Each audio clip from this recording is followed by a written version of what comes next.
Sir आपका एक project है गब्बर सिंह नेगी पे भी, वो गब्बर सिंह नेगी पर सर मैं उसके राइट्स लेके आ गया था बहुत पहले ही। तो जब मैं यहाँ आया उससे पहले मैं इसके राइट्स लेके आ चुका हूँ सर।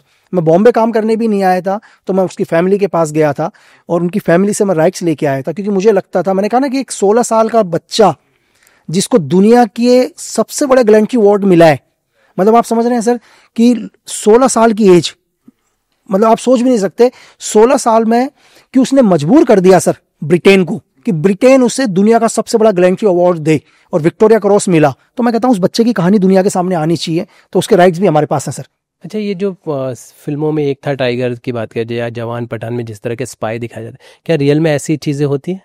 अरे सर ये तो जिन्होंने बनाई उन्हीं को पता होगा सर, जो जिन्होंने बनाई या जिसने लिखा वो मुझसे ज्यादा जानते होंगे, शायद मिल के आए होंगे सर कि ऐसी चीजें होती है। तो शायद अगर एक ही आदमी ये सब कुछ काम कर देता तो इतनी बड़ी एजेंसी की जरूरत ही नहीं थी ना सर, फिर तो एक ही आदमी जाता और सब कुछ करके आ जाता सर। अच्छा, जो ये इंडियन स्पाई और पाकिस्तानी स्पाई का प्यार हो जाता है, अगर रियल में ऐसा हो जाए तो गोली मार देंगे सर।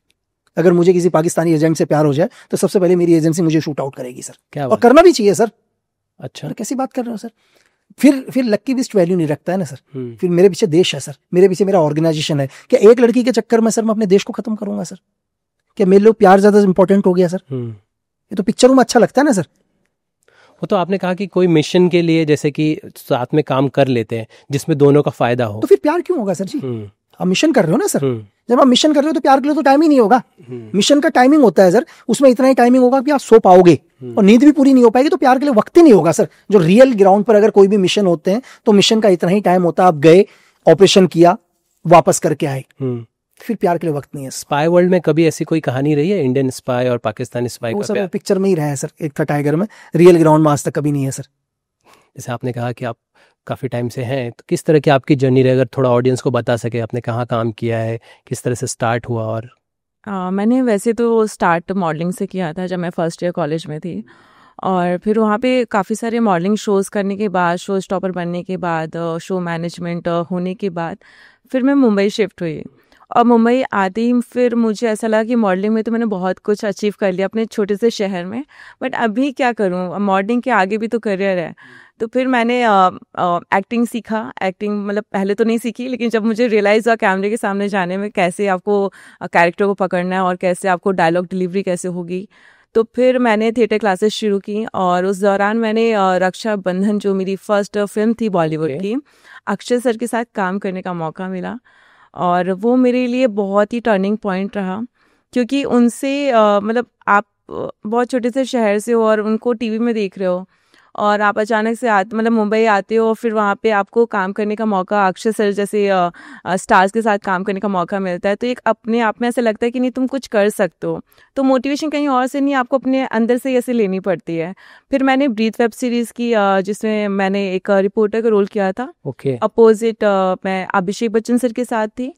और फिर मैंने डेब्यू जो है मेरी साउथ फिल्म से किया, तो जिसमें मैंने lead film as a lead मैंने वहाँ पर अपना कैरेक्टर निभाया। फिल्म का नाम क्या बता सकते हैं? इट्स अ प्रेमा गीमा थस्सा दिया। ओके।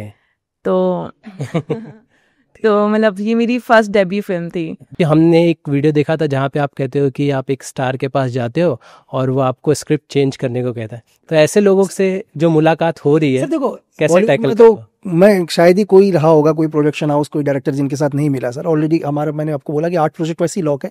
क्या होता है सर, देखो कि गया में एक अपने अच्छे मित्र भी हैं, वो बढ़िया मित्र भी है। तो यार देखो, हर आदमी यहाँ क्या है इंडस्ट्री के अंदर, यहाँ इंडस्ट्री की मैं आपको सही रियलिटी बताता हूँ सर, कि हर आदमी चाहता है उसको स्क्रीन टाइम उसी को मिले। अगर यहाँ 2 स्टार भी होंगे ना सर, 2 सगे भाई भी होंगे, तो एक भाई चाहेगा भाई मैं ही हीरो दिखूं। ये इंडस्ट्री वैसी है सर। तो सेम एक स्टार को मैंने कहानी सुनाई, बहुत ही बढ़िया लगी उसको, जबकि मैं चाह रहा था उनको कि एक नेगेटिव कैरेक्टर में डालना बड़े स्टार को। तो बोले यार आए, बोले लक्की यार एक काम कर दे, कहानी बहुत अच्छी है। मैंने कहा हाँ सर। बोला जो कहानी का जो ये है ना लड़का, इसको हटा दे। मैं समझा नहीं, मैंने कहा किसको हटाना सर? अब कहानी का मेन लीड है यार, एक सपोज करो एक मेन लीड है और एक विलन है, तो जो विलन कैरेक्टर है बड़े स्टार, तो वो बोलते हैं यार इसको हटा दे। और मैंने कहा सर ये तो मेरा हीरो है। तो बोला मैं भी तो हूँ। तो मैंने कहा सर ये तो किलिंग, बोला ये सब मैं मारूंगा। अरे मैंने कहा यार बताओ।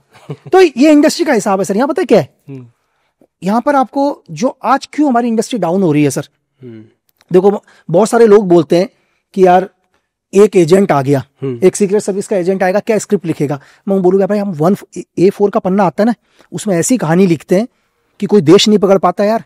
हम एक A4 में बना लेते हैं पूरी की पूरी कहानी, और ऐसे कैरेक्टर तैयार करते हैं कि उस देश की पूरी एजेंसी लग जाती है, उन कैरेक्टर को नहीं पकड़ पाएगी। आप तो 110 पन्नों का स्क्रीन प्ले बोल रहे हो यार, जो भी हम 10 बारी सही गलत करते हैं। क्यों? आप एसी कमरे में बैठकर, स्टारबक्स पर बैठकर बोलते हो कि बलोच के अंदर ये चल रहा है, ISI ऐसे काम करती है, फिर गूगल को सर्च करते हो, तो क्या कहानियां बनेंगी सर आपकी? क्यों पहले कहानियां हिट होती थी सर? अगर आप पहले चले जाओ, आज आप मुझे एक पिक्चर बता दो जिसको देखने के बाद आप कहोगे यार कि मैं 10 मिनट इस पिक्चर को दोबारा देखता हूं। कोई भी एक पिक्चर बोल दो आप, क्या आप दोबारा देख लोगे सर? पठान, जवान, सारी जो चल रही है वापस से झेल नहीं पाओगे सर जी। राजी देखी आपने? देखी सर। कैसी लगी आपको? अच्छी लगी। अच्छी है ना सर? आपको प्यार हो जाएगा चीजों से। राइट। आपको मतलब आपको पुरानी पिक्चर जो बनी थी सर, आप देखो, मैं क्या, आप बाजीगर देख लो सर, अभी रास्ते में लगी होगी, एक बार आप रुक जाओगे सर, आपको नेगेटिव आदमी से प्यार हो जाएगा सर। मैं उसको नेगेटिव भी नहीं बोलूंगा, ग्रे शेड के एक्टर से आपको प्यार हो जाएगा। तो आज वो क्यों नहीं बन रहा सिनेमा? आज सिनेमा नहीं, आज सीन है सर। 10-10 मिनट के सीन को जोड़ दिया जाता है, पिक्चर बना दी जाती है सर। और एक जो अच्छे राइटर्स होंगे सर, वो कहानियों को लिखते हैं, 1-1 साल तक लिखते हैं, जो अपनी जिस कहानी से आज जो बड़े बड़े स्टार बने हैं ना सर, वो किसी राइटर के डायलॉग से ही बने हैं ना। ऐसा तो नहीं है कि वो हैं जो बड़े बड़े सुपरस्टार बने, जिनके ऊपर बड़े बड़े डायलॉग्स बोले जाते हैं, वो किसी राइटर ने लिखे हैं सर, जिसको लोग जानते भी नहीं है। हिंदुस्तान की सबसे बड़ी हिट पिक्चर के राइटर को नहीं जानते होंगे सर आप, जिसने वो डायलॉग लिखे। एक आदमी 2 साल तक लिखता है, एक एक्टर आता है, बोलता है इसको चेंज कर दे, वो 5 मिनट में बोलता है चेंज कर दे। भाई जिसने 1-1.5 साल तक लिखा और तू बोल रहा 5 मिनट में चेंज कर दे, तो तू ही लिख लेना यार भाई। तो आपकी जो आपकी स्क्रिप्ट थी जिसको स्टार ने कहा है चेंज करने के लिए, हमने कहा स्टार चेंज सर? कैसी बात कर रहे हो? हमने कहा स्टार चेंज। ठीक है, बन रही है ना? अरे सर क्यों नहीं बनेगी? नहीं, हम देखना डेफिनेटली सर। हाँ, क्योंकि ये कटेगी। आपको एक चीज और बताता हूँ, जब वो उसका पोस्टर या आएगा। एक कहानी और बताता हूँ। हाँ। मैंने एक फिल्म लिखी सर। हाँ। मैंने लिखा स्पाई वर्ल्ड। मुझे लगा कि यार स्पाई वर्ल्ड बनना चाहिए, क्योंकि मैं बहुत देख रहा हूँ, मैं आंखें से देख रहा हूँ सर। इंडिया के अंदर भी देखा, बाहर का स्पाई भी देखा, अली कोयल की स्पाई भी देखी, तो मुझे लगा कि यार इंडिया में एक स्पाई वर्ल्ड बनना चाहिए। भाई बड़े बड़े डायरेक्टरों को उसका नरेशन दिया, हर जगह से एक ही चीज है, समझ में नहीं आ पा रही सर, क्योंकि आपको स्पाई वर्ल्ड समझने के लिए IQ भी लाना पड़ेगा सर जी। ठीक है, अब आपको अगर आप दूसरी पिक्चरों से हटकर आप रियल स्पाई वर्ल्ड समझ रहे हो, तो थोड़ा तो IQ लाना पड़ेगा, आपको चीजें समझनी पड़ेंगी। यार मुझे लगा यार कि साला मैं ही तो गलत नहीं हूं। चलो, एक डायरेक्टर को समझ में नहीं आ रही, दूसरे को समझ में नहीं आ रही, तीसरे को समझ में नहीं आ रही, चौथे को समझ में नहीं आ रही, क्या हो सकता है कि यार मैंने ही तो गलती नहीं कर रखी है, कि ज्यादा ही मतलब ट्विस्ट तो नहीं हो रहे। तो मेरी जो बुक है ना सर, जो raw hitman 1 and raw hitman 2 है, वो पैरामाउंट ने पब्लिश करी है। मेरी दोनों जो मेरे ऊपर जो बुक लिखी है सुसैन जैदी ने, तो मेरे उनके साथ रिलेशन अच्छे हैं पैरामाउंट के साथ। तो मैंने उनको एक मेल किया, मैंने कहा सर मैं एक बुक पब्लिश करना चाहता हूं। तो बोले लक्की जी किसकी स्टोरी है? मैंने कहा सर फिक्शन है, स्पाई वर्ल्ड है। तो उन्होंने तो मेरी लाइफ पर, रियल वर्ल्ड पर था, नॉन फिक्शन मेरी लाइफ पर थी। तो वो बोले यार लक्की जी यार फिक्शन है और स्पाई वर्ल्ड है। बोला फिक्शन में तो हम सिर्फ बॉन्ड करते हैं, क्योंकि बॉन्ड भी उन्हीं की है ना सर, पैरामाउंट की है। बोला हम फिक्शन में स्पाई वर्ल्ड नहीं करते हैं पब्लिश, हम सिर्फ बॉन्ड की ही सीरीज को पब्लिश करते हैं बुक पर, इसके अलावा नहीं करते। अगर नॉन फिक्शन किसी स्पाई की स्टोरी है तो आप कभी भी भेज दो। तो मैंने कहा ठीक है सर। तो बोले एक काम कर दो लकी जी, वैसे भेज तो दो, कैसा लिखा हम तो चेक कर ले, एक नॉवल पिच कर दो।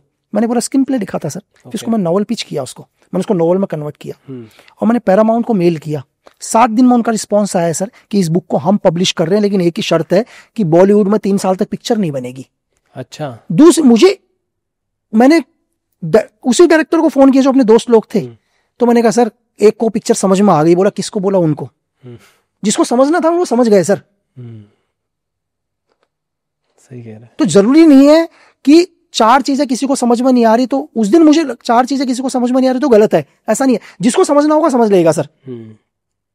तो यहां पर यही जो मैंने किया वो यहां पर यही है सर। आप मुझे एक चीज बताओ ना सर, कि मैंने एक स्क्रिप्ट लिखी, एक राइटर ने लिखी, इसको देखो मैं किसी का वो नहीं बोल रहा हूं, हो सकता है कि किसी का IQ लेवल आइंस्टाइन से भी ज्यादा हो, चलो 169 लेके बैठा हो कोई, हो सकता हो, तो उसकी बहुत रिस्पेक्ट। एक 20-22-25 साल का लड़का बैठा हुआ है, 22-23 साल की लड़की बैठी हुई है, वो डिसाइड करती है कि स्क्रिप्ट सही है। यार तूने कितनी स्क्रिप्ट लिखी है यार, चल अगर तूने एक पिक्चर तो लिखकर तो दिखा दे पहले। तुम डिसाइड करते हो ये कहानी सही है, ये कहानी गलत है। गलतियां निकालनी बहुत ईजी है, पहले करके तो देख लो एक बारी। सेम बॉलीवुड का वही हाल सर, एक 22-25 साल का लड़का बैठा हुआ है कोऑर्डिनेटर, वो डिसाइड करता है तू इस कैरेक्टर में सही नहीं है, और तू डिसाइड करेगा यार कैरेक्टर सही है नहीं है। चलो तू गांव से हीरो बनने आया था यहाँ, तुझे एक्टिंग में चांस नहीं मिला, तू कोऑर्डिनेटिंग में घुसा और कास्टिंग डायरेक्टर बन गया, तेरा जीवन का आज भी सपना यही है मैं हीरो बनूं, और तू उन एक्टरों को बोलता है कि तू फिट नहीं है, जो एक्टर बेचारे दिन रात थिएटर कर रहे हैं। तो ये हाल हो रहा है सर। एक चीज मैं समझ रहा हूँ, आप गलवान घाटी पे भी फिल्म बनी है, आप पोस्टर आया है सलमान खान का, देखा आपने? हाँ देखा सर, मैंने देखा। अच्छा, क्या लग रहा है, कैसे जस्टिफाई लग रहा है आपको? सर देखो कि कल ही हम बैठे हुए थे, कल नेटफ्लिक्स में बैठा था मैं, कल वहीं मेरा डिस्कशन था नेटफ्लिक्स में, एक टीजर आया अभी 2-3 दिन पहले ही, धुरंधर। हाँ, वो भी मैं आपसे एक चीज पूछ रहा हूँ सर, अच्छी बात है, बहुत अच्छा है, मुझे कोई वो नहीं है कि पिक्चर अच्छी है, चीज है, बहुत टाइम के बाद एक स्पाई मूवी में देख रहा हूँ, उसमें एक चीज लिखा तो मैं उसको दोबारा देखा सर, उसमें लिखा इंस्पायर बाय ट्रू इवेंट या रियल इवेंट बेस्ड कुछ लिखा हुआ है उसके टीजर में, एक्यूरेट आप देखोगे सर। आप कहते हो कि ये रियल इवेंट पर बेस्ड है, अरे यार एक कौन सा ऐसा स्पाई है ने पाकिस्तान की धरती में आदमी को रोड पर घसीट के लेके जा रहा है, आप एक स्पाई वर्ल्ड बना रहे हो। लेकिन मैं भी सोचा यार कि साला मेरे सीनियर से लेकर जब से मतलब मैं पुराना 1971 से सारे स्पाई को अपने दिमाग में घुमा लिया, मैंने कहा कौन सा स्पाई था यार जिसने पाकिस्तान में जिप्सी के पीछे आदमी को लेकर दौड़ा रहा है करके, या तो तुम इसको रियल मत डालो ना यार, तुम तो रियल से विश्वास उठा दे रहे हो फिर लोगों का। मेरी बात समझ रहे सर? मेरा कहने का मतलब ये है। हाँ, फिर मैं उसको कैसे देखूं सर, उस पिक्चर को मैं देखूंगा कैसे? राइट, या तो मैं उसको सिर्फ सिनेमा के लिए देखूं या रियल की चीज के लिए देखूं सर? तो दोनों में फर्क है ना सर। तो लोगों के अंदर क्या हो गया सर, लोगों को लगता है कि मैं रियल भी दिखाऊंगा तो लोगों को पसंद नहीं आएगी, ऐसा नहीं है सर। हमारी इंडस्ट्री क्या है, थोड़ी तो भेड़चाल भी चल रही है सर। एक पिक्चर हिट हो गई जिसमें मार काट है तो सब में ही मार काट चलो, जब तक सुपर डुपर फ्लॉप ना हो जाए। थैंक यू सो मच आने के लिए और आपके फ्यूचर प्रोसेस के लिए बहुत thank you sir, thank you. To watch the full video click here. पूरा वीडियो देखने